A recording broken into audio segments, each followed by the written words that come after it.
All right, good evening, everyone. My name is Dr. Eric Dent, and on behalf of the Newton Ethical Leadership Initiative, it's my honor to welcome you to the 6th Annual Distinguished Speech in Ethics.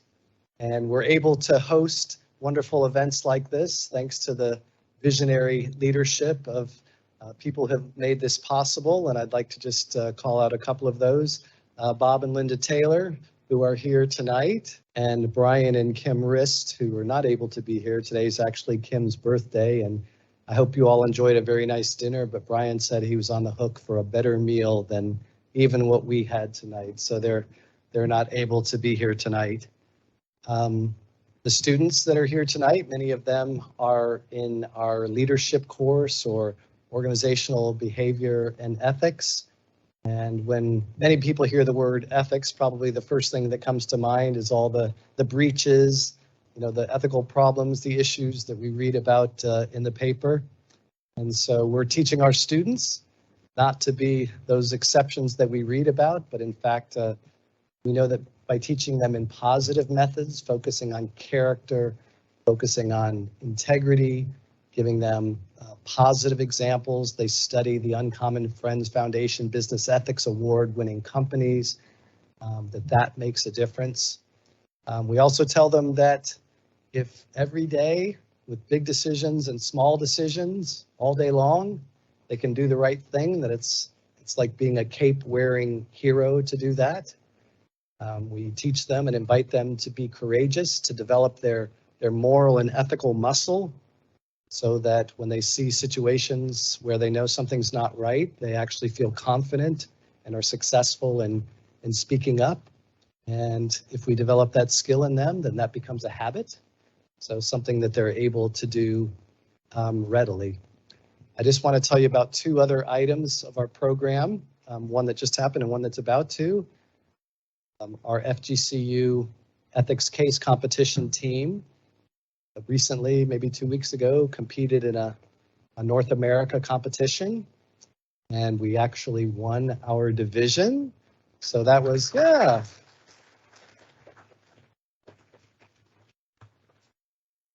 was the first time we won our division.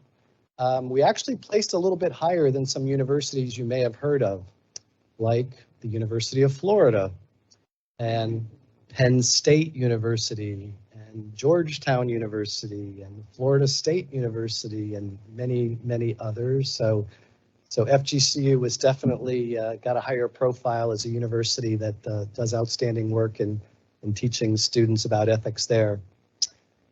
2 weeks from Saturday morning, we will have a high school ethics case competition on our campus. That'll be during the morning. So if any of you know any high school teachers or high school students, we would love for you to send them our way and participate in the FGCU Rist Family Foundation High School Ethics Case Competition, which we've run for several years and has just been a wonderful event for previous students that have been through it. They tell me how much they enjoy it, and then they also tell me that they learned something. So that's a win-win, right? If they had fun and they won something or they learned something at the same time. There are many other activities I would love to tell you about, but I'm not going to. So let me at this time invite up to the podium here Philip Tyndall Biscoe, who is going to introduce our speaker tonight. Philip is a longtime friend and a longtime associate of Rajmohan Gandhi. So please come and introduce Mr. Gandhi to our audience tonight. This will be very short. It is a great honor, of course, to introduce Mr. Gandhi and also his wife Usha, who is here with him. But it is also a particular personal pleasure for me because I have known them, as Eric has said, as friends for many years, since the 1960s, when I had the privilege of spending some years in India. And at that time, Rajmohan Gandhi was the chief editor of a weekly news journal, which he had himself launched, called Himmat, which means courage. And for 17 years, intensive years, Mr. Gandhi ran this newspaper with others. And during that time, the paper and Mr. Gandhi himself personally was something of a thorn in the side of the Indian establishment. Because the paper was exposing and confronting corruption and malpractice wherever they were to be found, and challenging India to live up to the high ideals that Mr. Gandhi's paternal grandfather, Mahatma Gandhi, had also championed in his life. And this was particularly so during the years of Prime Minister Indira Gandhi's emergency in the 1970s. Mr. Gandhi also led the program for social change based on personal change, known as moral rearmament, now Initiatives of Change. And from 2009 to 2012, Mr. Gandhi was president of the Initiatives of Change International organization.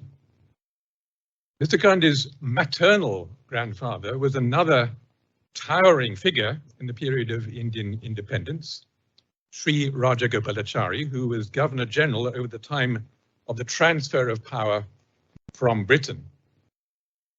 And Rajmohan has written definitive biographies of both his grandfathers, among his many other works. Mr. Gandhi was also a member of the Indian Lower House of Parliament, the Lok Sabha, from 1990 to 1992. I don't know if Mr. Gandhi would agree with me when I say that I suspect that his grandfather Mahatma Gandhi's greatest sorrow was the partitioning of Pakistan and India. And I know that Rajmohan has made it one of his own life's tasks to work for the healing of that rift between those two countries and their respective religions, which latter has led him, among other things, to bring to the notice of his compatriots, but also to the world, the riches that are being mined out of the writings and sayings of the great Muslim thinkers of the Indian subcontinent, through history, in such books as Understanding the Muslim Mind. I also know that Mr. Gandhi is deeply concerned about the troubled by what has been unfolding in Kashmir these last years, and this is of special concern to me personally because my father was born in Kashmir at the beginning of the 20th century. Mr. Gandhi is a historian, biographer, research professor at the Center for South Asian and Middle Eastern Studies, University of Illinois at Urbana-Champaign, and he is a scholar in the residence at the Indian Institute of Technology, Gandhinagar, all of which is, I think, correct. But in any event, if anyone is qualified to address the issue of ethics for today's world, few are more so than Professor Rajmohan Gandhi. Mr. Gandhi.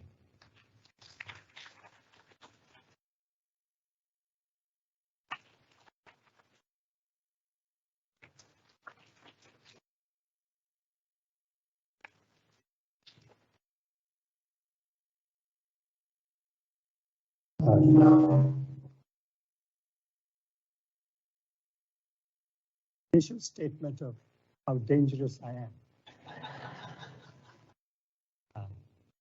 Thank you, Philip, for those very gracious and kind words. I thank all of you for coming this evening. In normal circumstances, I would have been here much earlier. I would have been at least at one of these tables and greeted you in warmer ways than I've been able to do so far. But in this time in the world, it really is such an amazing thing that all of us can be together for an occasion like this. And of course, I must remind you of those words there, the Newton Ethical Leadership Initiative, which I imagine is one of the centers that is behind this event this evening. So I thank that institute and all the others who have been associated with this evening.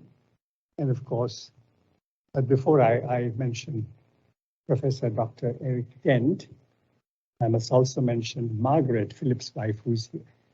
I'm very grateful that she too is here. Margaret and Philip have been very close friends to me and to my wife Usha, who's also somewhere here. There is Usha, my wife. I'm very glad she's here.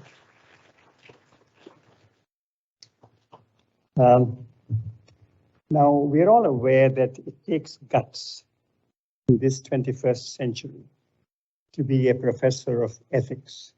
So I salute Eric Dent. Well, I really do salute you, Eric.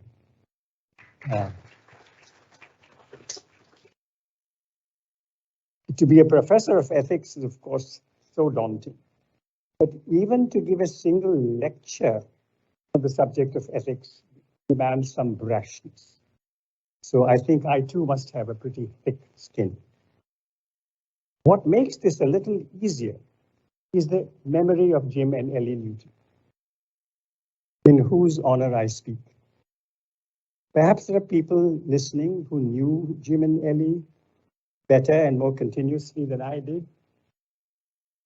But I too knew and loved them, having first met them in the late 1950s and early 1960s, when I was in my 20s and the Newtons were in their 50s. And again, 3 or 4 decades later in the 1980s and 1990s. These later meetings took place here in Fort Myers, the earlier ones on Mackinac Island, Michigan, and in New York. Even if he had not written his bestseller Uncommon Friends, the first word to pop up in my mind at the thought of Jim would have been friendship. Whenever I met Jim, he looked glad. He wasn't just acknowledging my presence, he seemed happy about it. This was true, I think, with everyone he met. Whether or not I conclude at the end of my lecture that friendship is the heart of ethics, friendship was clearly the first, middle, and last name of Jim Newton's soul, which probably is also why I feel that Jim isn't gone. He has just gone to another place and is in fact listening to me right now. Hi, Jim. I'm sure you're doing great. And you know what Jim's response is? Sure, 200%. Absolutely. So, thank you. Whether or not, yes, I've already made that one. So this current of friendship that flowed from Jim is of course why so many, and not just Edison and Ford and Lindbergh and Harvey Firestone and Alexis Carrel, bonded with him. As for Ellie, I will never believe that she could possibly reach the age of 104. Not possible, can't be true. The Ellie I knew was forever young, forever beautiful, forever smiling, forever, it seemed to me, dancing, forever dancing forward on her toes, with a deep conviction, a strong conviction that change was possible.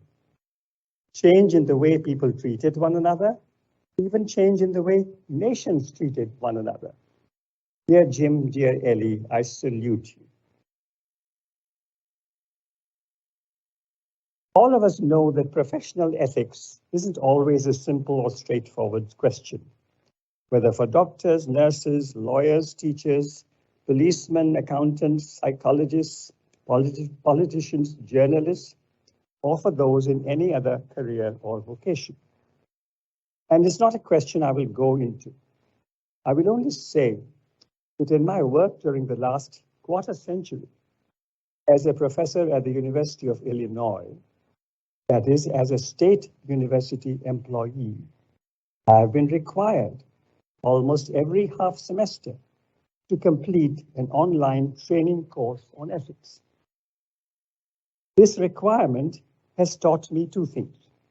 Firstly, patience.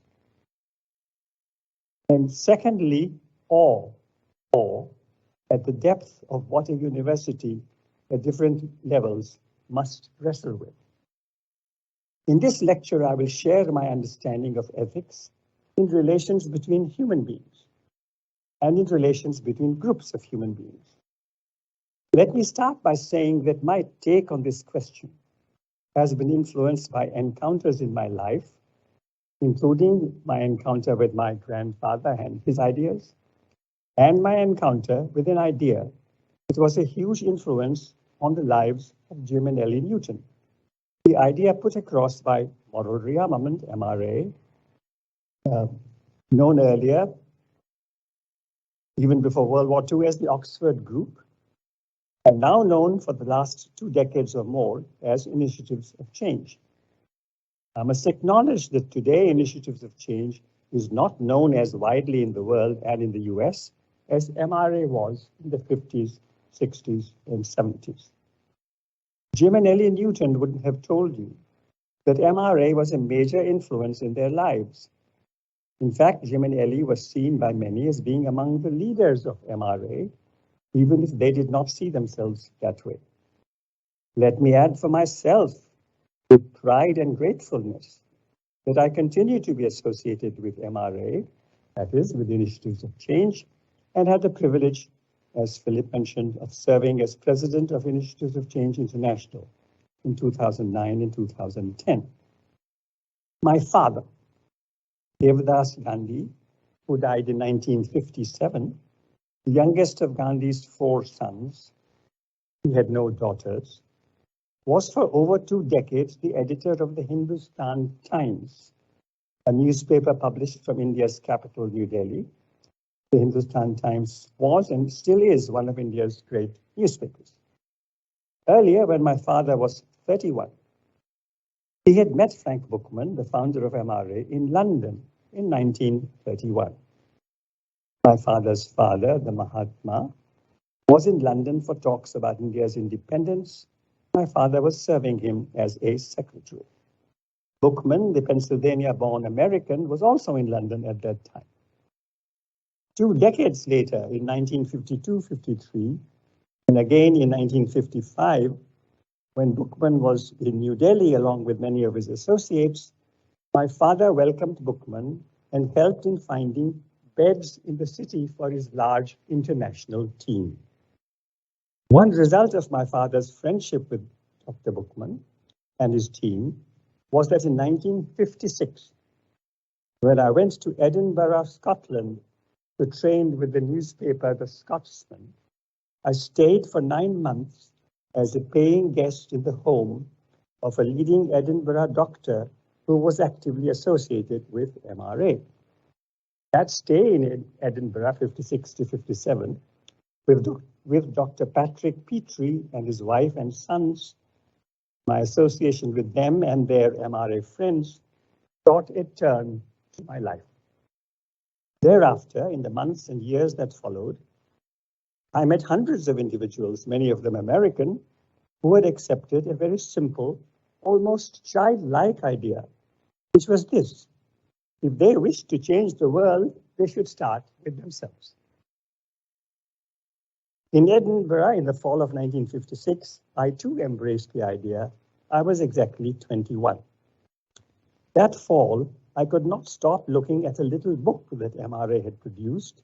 It bore the title, Where Do We Go From Here? It contained a number of charming cartoon-like sketches. Two center pages opened to reveal 4 magnificent pillars reaching the skies. These pillars were called absolute honesty, absolute purity, absolute unselfishness, and absolute love. Wow, I thought. Can we have a society, a nation, a world inspired by such pillars? Crazy dream? Fantastic dream. Also spelled out in that little book was this tip for getting out of a log jam in negotiations. Look for what is right, not who is right.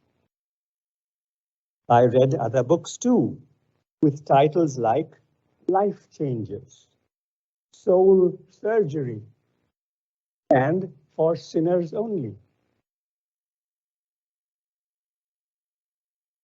I heard as well about listening to the inner voice, or the voice of conscience, or the still small voice, or the voice of God. Phrases like these were interchangeably used. My grandfather Gandhi also used these phrases, as did others in the 1950s and in times and centuries prior. Many still do.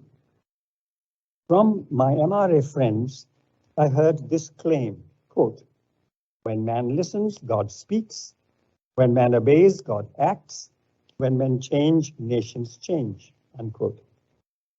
I believed those ringing rhythmic lines. Today, when I'm not 21, but 86, I still believe them. If I were to repeat those lines now, however, I would probably add after, quote, God acts, the words, quote, often slowly, or, quote, imperceptibly. And I would add those words also after nations change. And perhaps I would say that when a person listens in silence, useful, helpful, or even inspired thoughts could come. I would say that instead of saying categorically, God speaks. Over the last many decades, I've seen with my eyes, and in place after place, relationships between individuals and groups being restored or becoming stronger as people sincerely try to listen to the inner voice. And as they recall the pillars of honesty, purity, and selfishness in love, and think of what is right, not who is right. One of Frank Bookman's key findings, perhaps fresh and even radical for his time, was that if you wished to help others, sharing works better than advising. In or very close to the year 1960, when I was 24, I spent 3 or 4 days with Frank Bookman and a few of his close associates in Tucson, Arizona. This was not long before Bookman's death, which occurred in Germany in August of 1961, when he was 83. So when I was with him in Tucson, in about 1960, about 8 or 10 young students from the Middle East had come into the house for a conversation with some of us. Now, these students were either Iranians or Iraqis. I'm afraid I've forgotten which. I ran into Bookman after spending half an hour or so with these men from the Middle East. They were still there. He asked me how it was going. Fine, I said. We're having a great time. Did you tell them how you changed? No, Frank. Go back and tell them. Which I did and connected better with the students. After all these decades, here, for whatever it's worth, is my take on the MRA approach. Sharing works. Quiet times work. Friendship works. Absolute moral standards are fantastic stars for life. Scary stars maybe, but also inspiring and illuminating stars. At the same time, I've learned that there is no formula, no shortcut, no magic bullet for change. It seems that people change when the moment is ripe, and only God knows when that is. In interactions with or relationships with others, the most I can control with some effort is what I say or what I don't say, what I do or I don't do. I should seek to make my responses or my initiatives sound, healthy, constructive, wise, no easy task, and leave results in God's hands. In line with Frank Bookman's awareness and Jim Newton's awareness of the usefulness of stories, let me relate a couple of stories from my life that relate to ethics and relationships between people. Both stories are from long ago. Now, for some background. I was 8 when in 1944, my grandmother died when she and my grandfather, then in their mid-70s, were prisoners of the British. I was 12 when in 1947, India won its independence, and 12 and a half when in New Delhi, the city where I was going to school, my grandfather was killed by a group of Hindus who objected to the friendship that Gandhi, a Hindu, was offering to India's Muslims.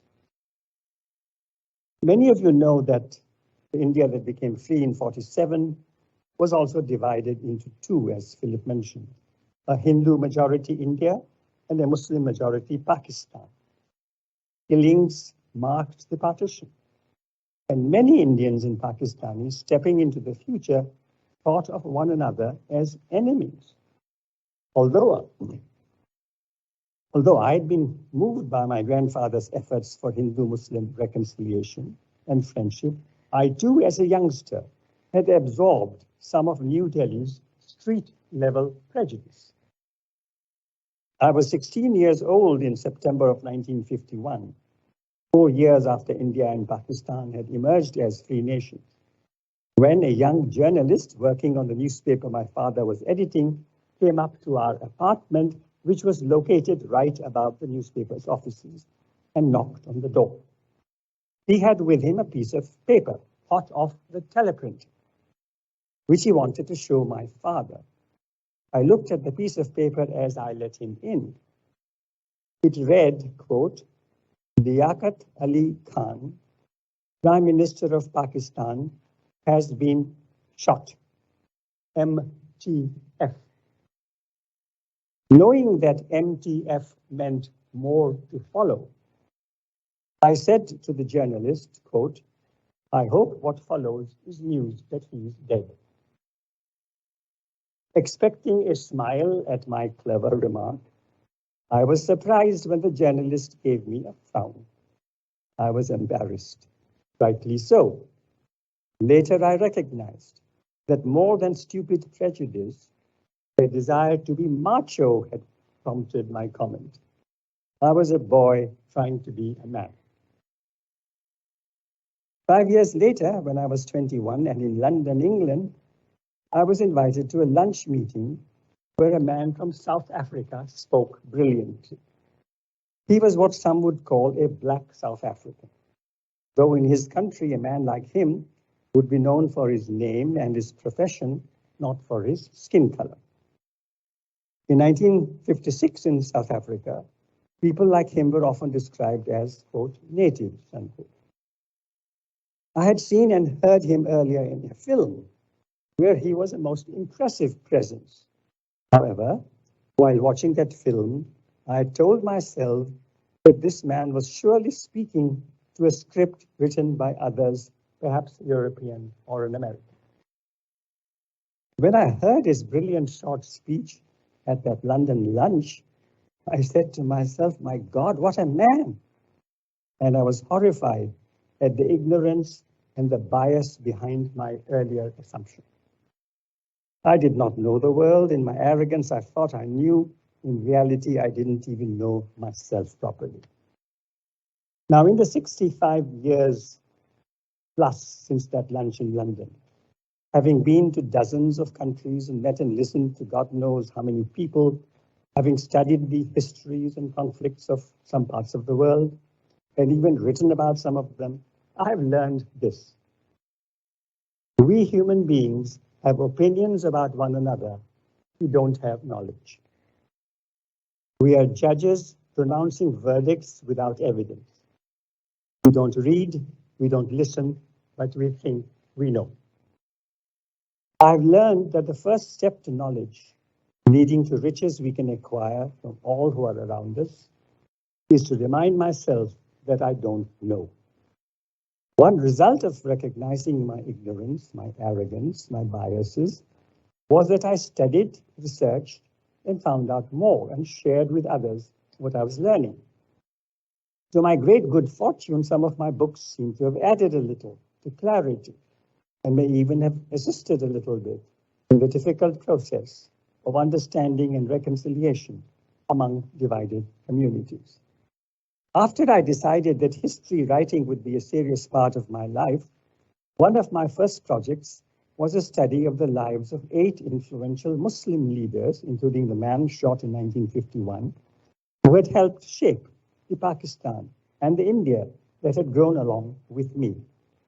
Thanks to my luck, this 1985 book, which in its US version is called 8 Lives, a Study of the Hindu-Muslim Encounter, whereas the Indian version bears the title Understanding the Muslim Mind. This book not only remains in print in different languages in India and Pakistan, Hindus and Muslims have both liked it, and the book seems to have removed some cobwebs from some minds. Published more recently, in 2012, my study called Punjab 1707 to 1947, a history from Aurangzeb to Mountbatten, was also intended to serve the ethics of much needed reconciliation. This book probes the deep historical roots of the great carnage that took place in 1947 in the vast region called Punjab, one half of which went to Pakistan, while the other half remained with India. In the summer of 1947, at least 500,000, possibly even more, were massacred across Punjab. Popular wisdom in India holds that almost all who were killed in that summer of madness were non-Muslims, Hindus or Sikhs. Popular wisdom in Pakistan is certain that mostly Muslims were killed. The Rashomon syndrome has been at work. Studies like the one I was able to carry out have brought out a less one-sided picture. Among other things, such studies show that in 1947 in Punjab, there was almost complete parity in violence and cruelty, and parity also in the brave way in which, on both sides, large numbers of the vulnerable were protected and sent to safety. I feel thankful and lucky when I find Muslims in Pakistan and Hindus, Sikhs, and Muslims in India referencing my Punjab book. Now, Professor Dent is probably asking at this stage how ethical it is for a lecturer to promote his own books. So I will only mention one other book of mine, which was written in the hope that the peoples of 3 countries, the US, India, and Great Britain, would get to know one another better. Now, Eric and Robin, do you think I will be allowed to speak sitting down? I have a few more minutes, and I would feel a little more comfortable if I sat down and maybe I could hold the, that should work. And I'm all right, but I just feel a little more comfortable. Fine. So, yeah, that's great. That's modern technology. Fantastic. No, I don't even need that. Yeah, fabulous.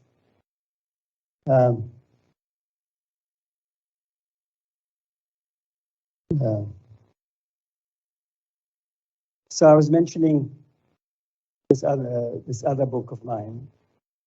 Thank you. This was called A Tale of Two Revolts. The American Civil War. Not to be seen by everybody. A Tale of Two Revolts, The American Civil War in India, 1857, published in 2009. This book examines 2 momentous and violent events that took place at almost the same time, around 160 years ago, on opposite sides of our world. Among other things, I wanted to find out what the people of 19th century British-ruled India thought of slavery in the US. I also wanted to find out what 19th century Americans, including Abraham Lincoln, thought of India's efforts for freedom from British rule. A brilliant Englishman, Peter Howard, rugby star, famed journalist, playwright, wonderful speaker, implemented a drastic new ethics in his own life after meeting MRA. After Frank Bookman's death, Peter Howard was acknowledged as MRA's leader. He was only 57 when he died in 1965. His plays, books, and talks influenced many people. Peter, a great friend of Jim and Ellie Newton, once made a very simple, very obvious, and yet easily overlooked point. He was speaking to a group of Kenyans in East Africa. There's another Peter here from Kenya. Yeah. Now, in Kenya in East Africa, whereas in several other places, the British had taken charge for several decades and were not instantaneously loved. Said Peter Howard, quote, "I was born white," adding, "I could not help it." The Kenyans laughed, the ice was broken. Not knowing what we are doing, we label people for where they were born, for whom they were born to, for the race or religion of their parents. Often we foolishly imagine that the label we give them sums up their qualities.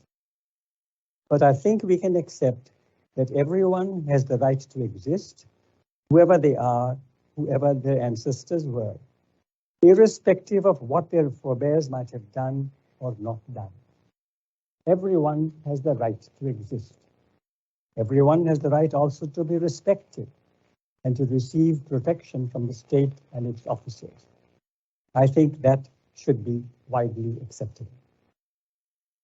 I said earlier that my grandfather Gandhi also spoke of the inner voice. Quote, "The only tyrant I'm willing to obey," he would say, "is the still small voice."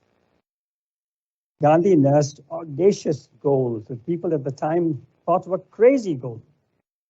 300 years ago, when the British Empire seemed permanent, he sought India's liberation. When Indian society believed in high and low and was treating one of its precious sections as, believe it or not, untouchable, he fought to end that cruel practice. And he fought for Hindu-Muslim unity and partnership. And he told India, "We will fight for freedom from British rule, but not hate the British people." This stand was not an easy one to hold on to, as this story will tell you.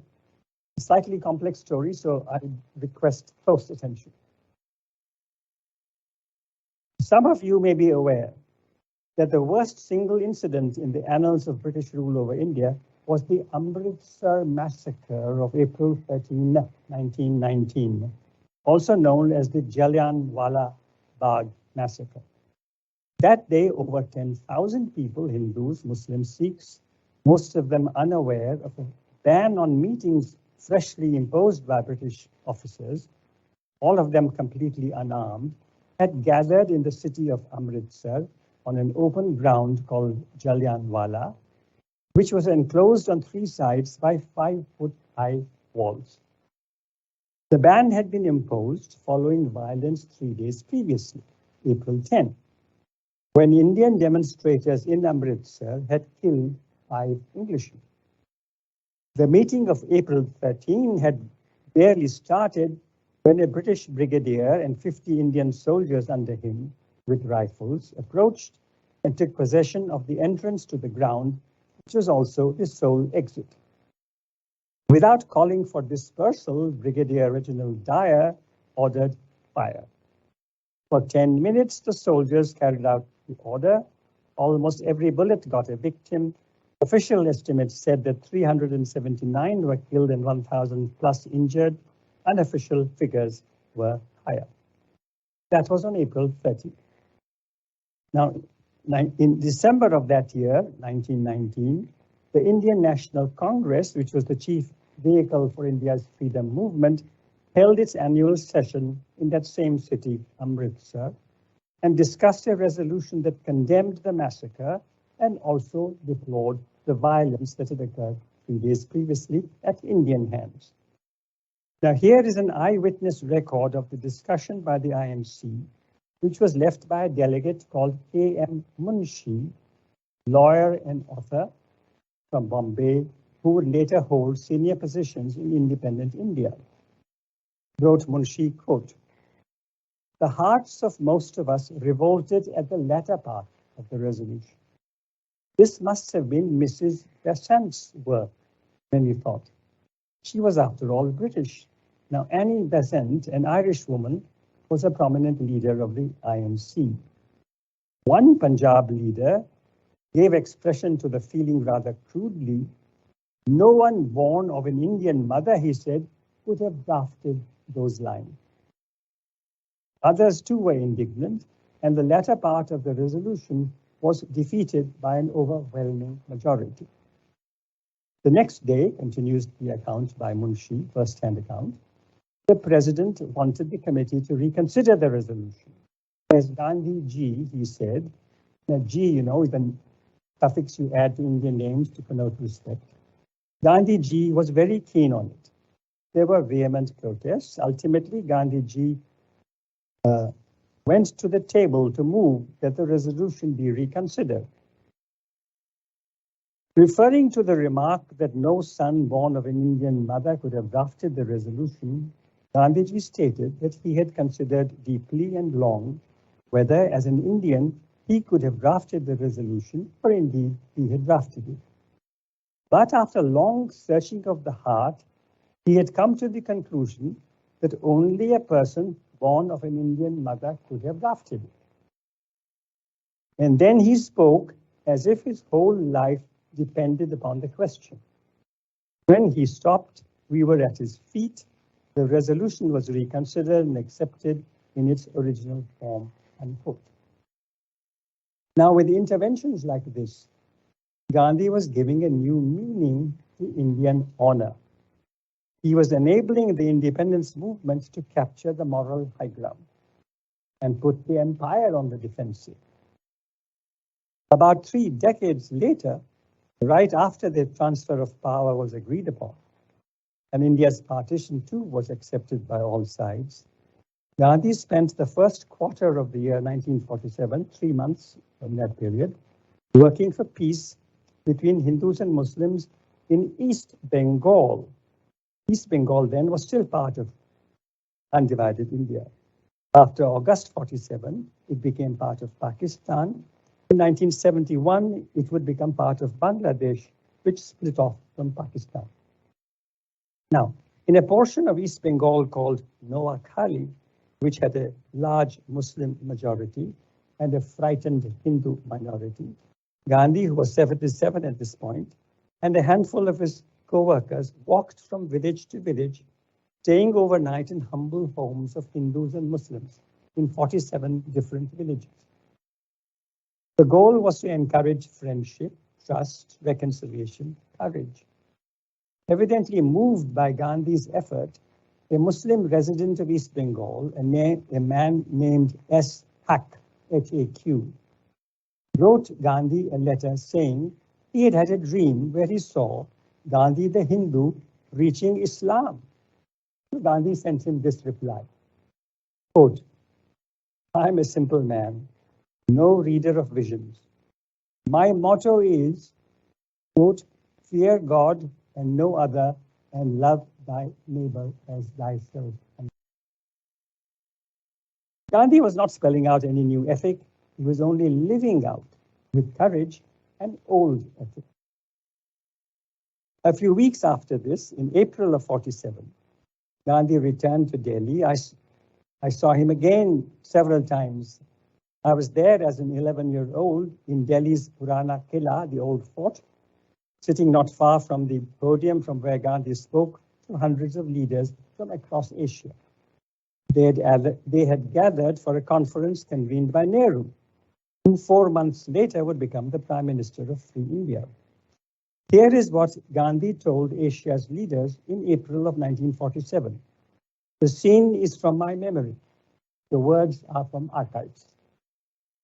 Quote, all the Asian representatives have come together. Is it in order to wage a war against Europe, against America, against non-Asiatics? I say most emphatically no.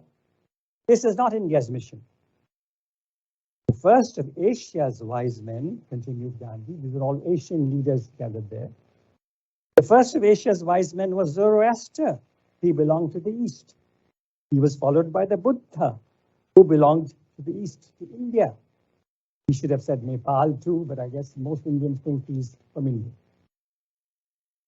Who followed the Buddha? Jesus. Who came from the East, said Gandhi. Before Jesus was Moses. After Jesus came Muhammad. I do not know of a single person in the world to match these men of Asia. The message of Asia, continued Gandhi, is not to be learnt through Western spectacles or by imitating the atom bomb. If you want to give a message to the West, it must be the message of love and the message of truth. I want you to go away with the thought that Asia has to conquer the West through love and truth. In this age of democracy, said Gandhi, in this age of awakening of the poorest of the poor, you can redeliver this message with the greatest emphasis. You will complete the conquest of the West, not through vengeance because you've been exploited, but with real understanding. This conquest will be loved by the West itself. Unquote. Now that was said 75 years ago. Countries today are far more diverse than they used to be, many of them. East and West no longer connote the contrasts of that period. However, the idea of love for a common humanity has not lost its relevance. 9 months after he had made those remarks, Gandhi was killed by a fellow Indian and a fellow Hindu because he asked for love and friendship and opposed vengeance. But that only highlighted the relevance of what he had said. Now, in my study over the decades of earlier periods of more than one country, I found, as I said before, that we human beings are inclined all the time to label people. I guess that is inescapable, at times useful also. We want to know, for instance, the demographics of a city, of a state, a country, a neighborhood, the race or religion of its inhabitants. And then we think of our people and their people. I don't know how useful that is. About India, for example, we hear that India has 80% Hindu, 14 or 15% Muslims, 2.5% Christians, about 2% Sikhs. Or that the US has 61% whites, 18% Latinos, 13% blacks, 6% Asians, and so on. But the US also contains, and India also contains, 100% neighbors. All of us in every land and across the globe are neighbors and have neighbors. I think Jim and Ellie Newton would have agreed that that is a statement about ethics. But if today we think of neighbors, we also know soberly and horrifyingly from the east of Europe what human beings driven by the opposite of friendship are capable of doing to neighbors. Thank you, Eric, for giving me the chance to do this. And thanks everyone for coming to listen and listening.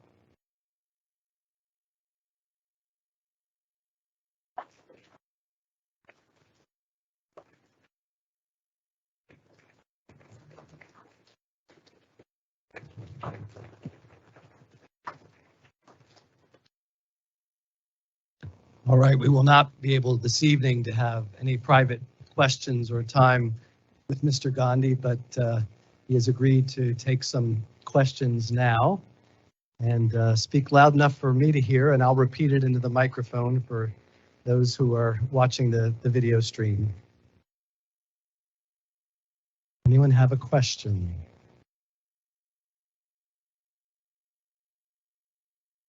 All right, Peter. I'll bring the microphone and see if. Peter from Kenya. That's right. Mr. Gandhi, thank you so much. This is very powerful. And I'll take a lot of words, like I've taken some from your grandfather. He taught me a lot. One of the most powerful quotes from your grandfather is about forgiveness. The weak can never forgive, but forgiveness is the attribute of the strong. But sometimes I find myself on the side of the weak because there are people who do so much damage to others for no good reason, like even that Amritsar Massacre. The people who justify it, just like Kipling did and said that Dyer did what he did in that massacre. What they did to the Mau Mau, my parents, my other people. But somehow I'm still forced to say forgiveness is more important than carrying that pain. How do you go on like that? I would like to stop with your statement. I think that's more powerful than anything I can say. Thank you. Thank you. Thank you, Peter. All right, another question?